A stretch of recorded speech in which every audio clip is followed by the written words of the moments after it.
Section 5. Regulating emotion for self-organization.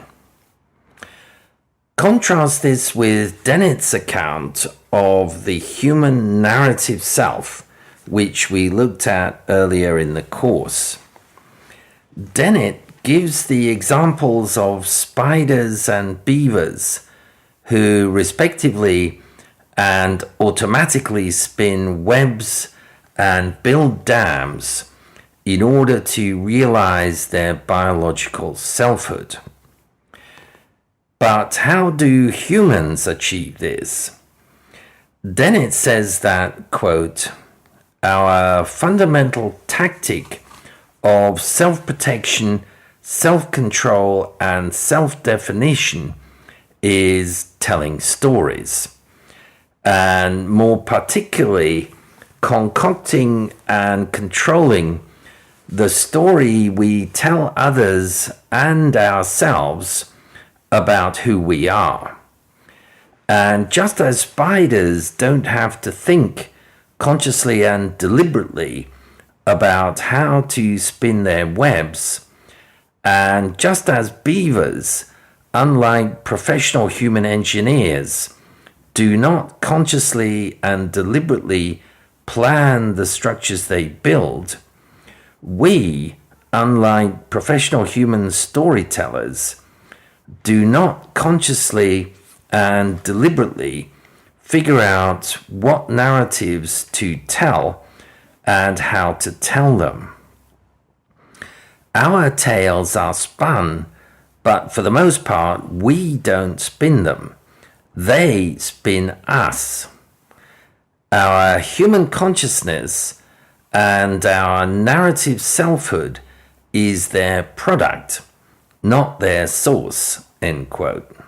In other words, Dennett, in contrast to Siegel, flatly denies that there is any conscious control or structuring of the self's narrative processes.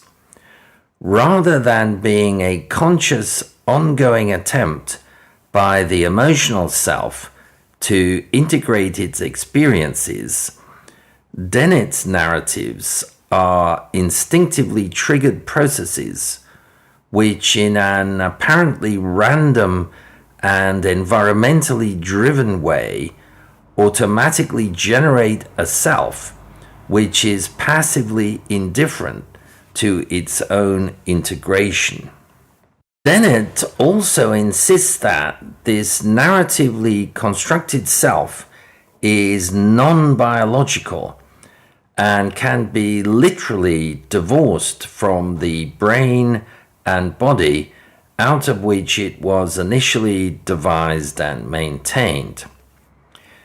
In fact, Dennett sees the program of the self as being so independent and separable from its biological hardware that he speculates that it might survive death in another medium. He says, quote, if you think of yourself as a center of narrative gravity, your experience depends on the persistence of that narrative. It could theoretically survive indefinitely many switches of medium, be teleported and stored indefinitely as sheer information.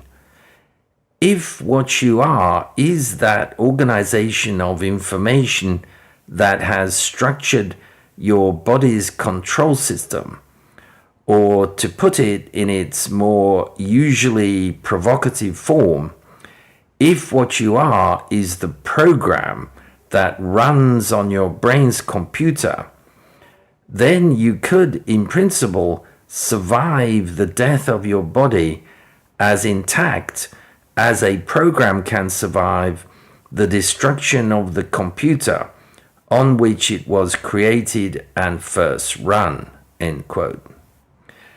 Again, this is in stark contrast to Siegel and Panksepp, who see the self as intimately anchored in the primordial emotional memories of the individual brain. This anchoring would certainly not permit the self to be downloaded as a complex information set to a computer. Siegel next introduces the concept of emotional self-regulation. This is fundamentally related to the modulation of emotion. Quote, this process involves the regulation of the flow of energy and information via the modulation of arousal and the appraisal of meaning of cognitive representations of experience. Emotional regulation is initially developed from within interpersonal experience in a process that establishes self-organizational abilities. End of quote. Each self thus acquires, via the quality of parenting during which it developed, effective or less effective mechanisms to modulate its emotions and organize itself.